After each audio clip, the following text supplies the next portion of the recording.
Good morning everyone. To all respected chief guests, teachers and my dear students. First of all, I wish you all a very happy National Science Day. Today I am going to share a few words about National Science Day with you. It is a day to recognize the importance of science in your lives and to inspire in future generation to take up science and contribute to the development of the country.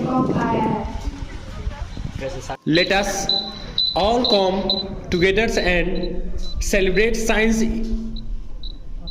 on this day and work towards making the India a hub of the scientific research. On 28 February 1928, Raman leads an experiment with the Indian physicist K.S. Krishnan on the scattering of light.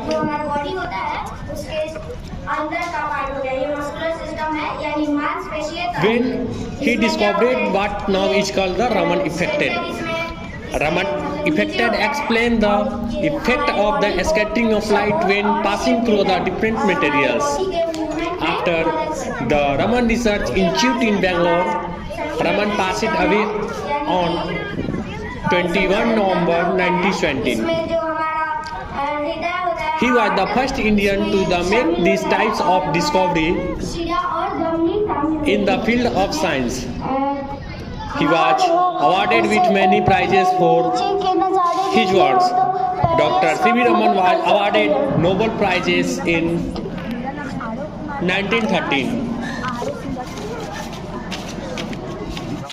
Many great scientists have passed away in your country. Dr. C.V. Raman in the field of science. It is a contribute of these great scientists that have made Indian identity in the world today.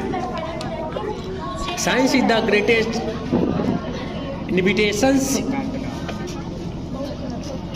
of the universe.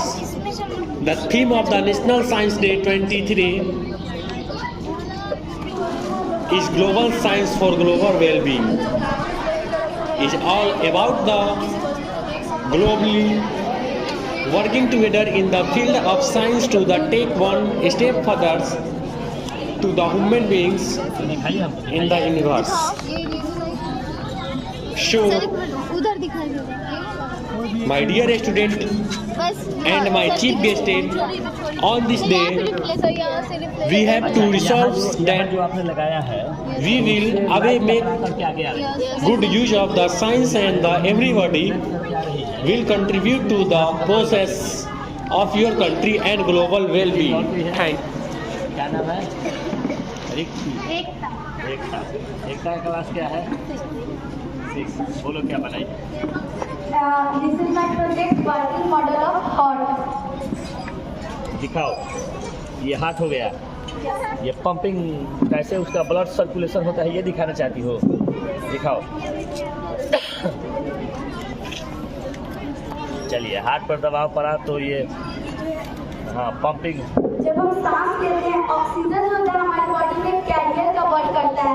जब हम सांस लेते हैं तो oxygen और blood जो है pulmonary vein के द्वारा हमारे हार्ट में जाता है और हार्ट जो है ये आर्टरीज के द्वारा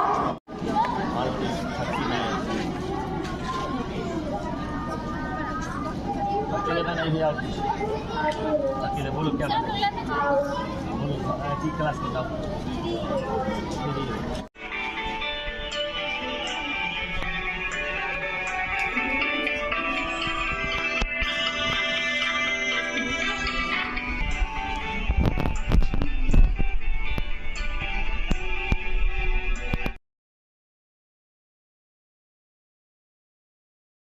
फिजिक्स, केमिस्ट्री और बायोलॉजी तीनों से 2-2 है और एक ये है केबीसी है जो कि मतलब एक एंटरटेनमेंट पर्पस से किसी भी बच्चे को स्टडी कैसे हम लोग प्रोवाइड कर पा रहे हैं उसके मदद से हम लोगों ने एक बनाया है। वो 8 का। तो पहले आप क्या दिखा रहे हैं फिजिक्स से? जी, सबसे पहले मेरा फिजिक्स का टॉपिक है रिफ्रैक्शन ऑफ लाइट, मतलब कि रिफ्रैक्शन ऑफ लाइट। जी, सबसे पहला है कि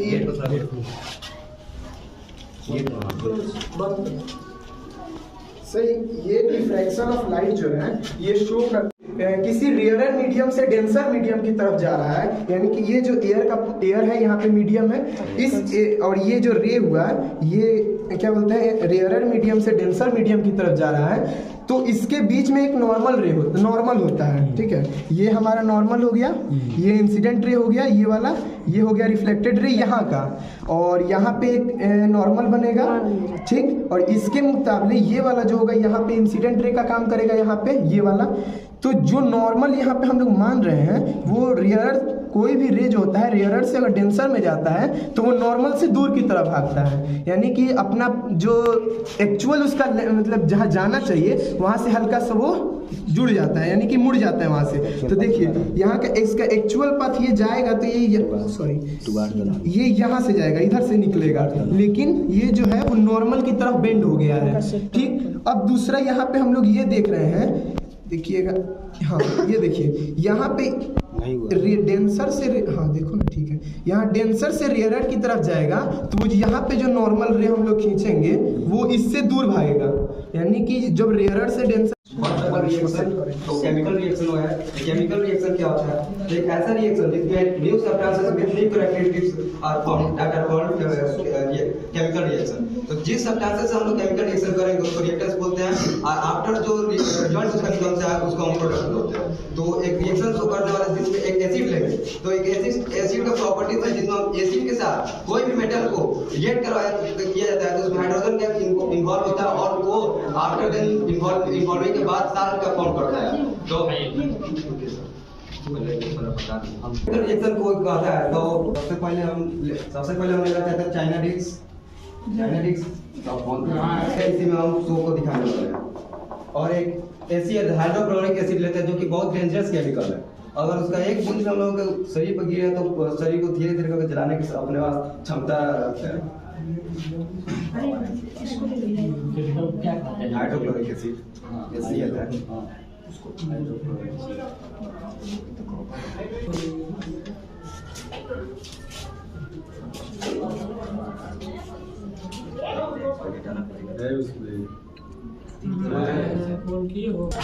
तो बायोलॉजी में हमारा जो प्रोजेक्ट है वो सेल पे है कि सेल के अंदर दो टाइप्स के होते हैं, प्लांट सेल्स भी होते हैं और एनिमल सेल्स भी होते हैं। तो आज हम लोग प्लांट सेल के ओनियन पील को दिखाने वाले हैं कि ओनियन के अंदर जो पील होता है उसके अंदर जो सेल होता है वो कैसा दिखता है, ठीक है। तो वो हम माइक्रोस्कोप के अंदर दिखाएंगे। तो सर आप देख सकते हैं इधर से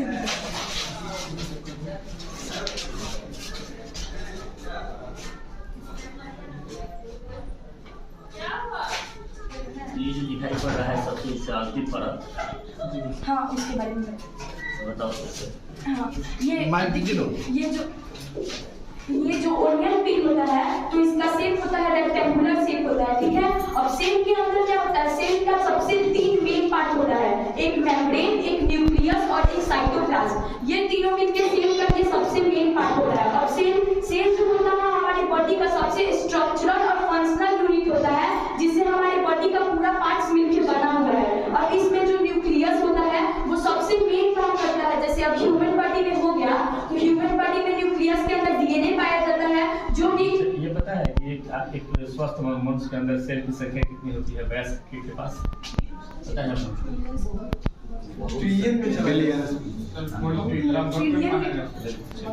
एक स्वस्थ आदमी के पास जो सेल्स की संख्या होती है वो बहुत ज्यादा होती है, लगभग ट्रिलियंस की होती है, ठीक है। और जैसे कि हम लोगों ने प्लांट सेल को दिखाया, तो प्लांट में जो सबसे बड़ा सेल होता है वो होता है जाइलम और फ्लोएम, जो कि प्लांट के अंदर होता है। और जो सबसे छोटा सेल होता है उसको हम लोग डॉर्पिड बोलते हैं, ठीक। और जैसे हम लोगों ने इसमें दिखाया तो इसमें एक सेल मेम्ब्रेन है, न्यूक्लियस और साइटोप्लाज्म है। तो न्यूक्लियस तो हमारा सबसे सेल का सबसे मेन पार्ट हो गया जो हम सेल को डिवाइड करने में हेल्प करता है। और साइटो का मतलब होता है सेल और प्लाज्म का मतलब होता है मिक्सिंग और सॉल्ट, शुगर एंड वाटर, ठीक है। तो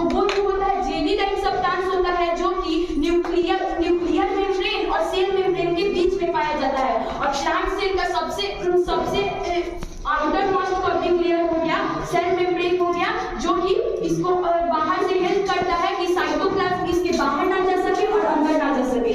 लेकिन हम लोगों को ये भी सोचना चाहिए कि हम पर मैग्नेट के साथ रिएक्ट करवाते हैं। चल जाएगा, स्टार्ट कर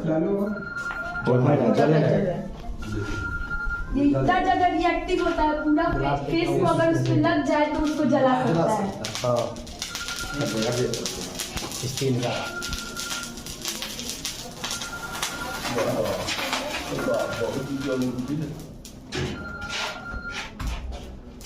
लाल चेहरा तो जी रिएक्ट करता है, पॉप का निकलता है, बहुत तेजी से रिएक्ट करता है, वही दिखाना।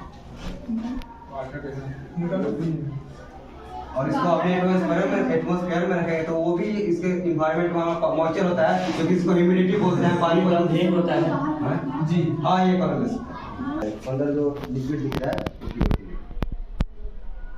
इसको केरोसिन में लगा देता है ताकि वो बाहर के एटमॉस्फेयर के टच में ना आए और जल्दी रिएक्ट ना कर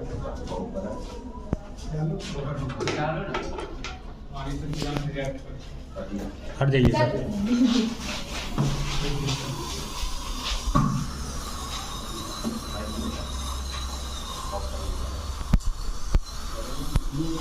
एक मिनट से भी कम सेकंड में एक मिनट अभी हटेगा। और सर सोचिए इसी की मात्रा हम नमक में खाते भी जी, सोडियम